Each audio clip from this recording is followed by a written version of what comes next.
संस्कृति विश्वविद्यालय के स्पार्क-24 में मथुरा वृंदावन की पूर्व भाजपा सांसद वर्तमान उम्मीदवार श्रीमती हेमा मालिनी की ख्यातिप्राप्त अदाकारा पुत्रियों ईशा देओल और आहना देओल ने पहुंचकर कार्यक्रम को और आकर्षक बना दिया।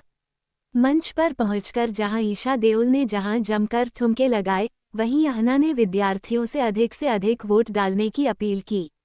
कार्यक्रम का शुभारंभ अतिथियों ईशा देओल, आहना देओल, उद्योगपति वैभव वोहरा, भाजपा के शैक्षणिक प्रकोष्ठ के प्रदेश सहसंयोजक भास्कर दत्त द्विवेदी, भाजपा के वरिष्ठ नेता भुवन भूषण कमल, संस्कृति विवि के कुलाधिपति डा. सचिन गुप्ता, सीओ मीनाक्षी शर्मा, कुलपति प्रो. एन.बी. चेट्टी, कलाकार अनूप शर्मा के द्वारा किए गए दीप प्रज्वलन से हुआ।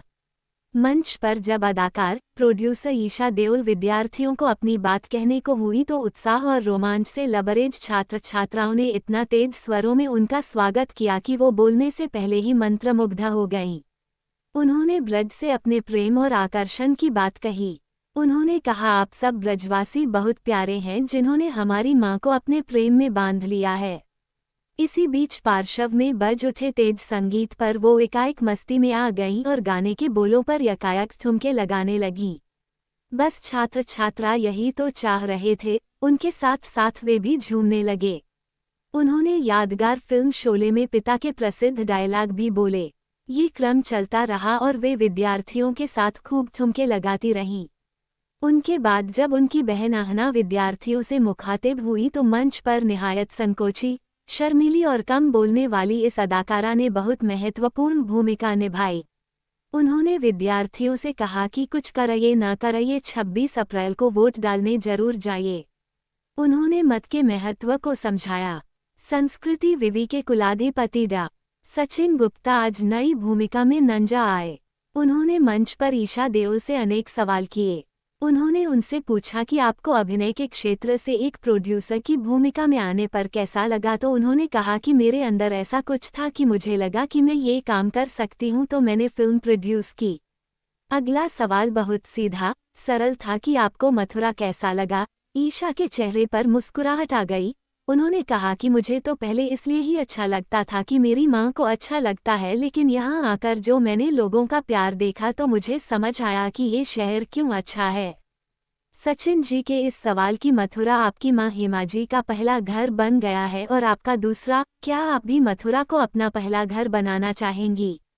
सवाल बहुत गहरा था। ये बात ईशा के चेहरे के हावभाव देखकर ही नजर आ गई।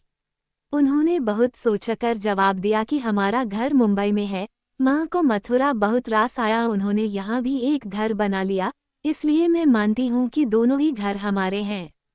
मंच पर संस्कृति एफएम के आरजे जय और रजा फैजी की जोड़ी ने कलाकारों से खूब धमाल मचवाया, तो दूसरी ओर छात्र छात्राओं ने भी अनेक तरह की ख्वाहिशें व्यक्त कर कलाकारों की अदाओं का जमकर लुत्फ लिया।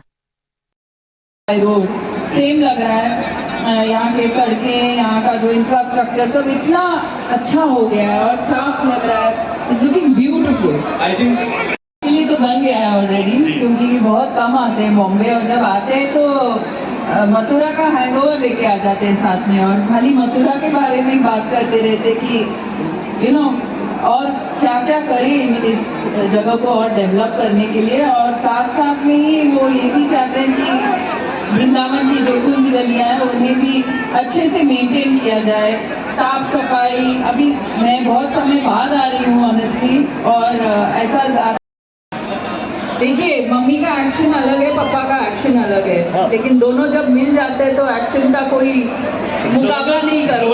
रिएक्शन होता है। बिल्कुल। Don't forget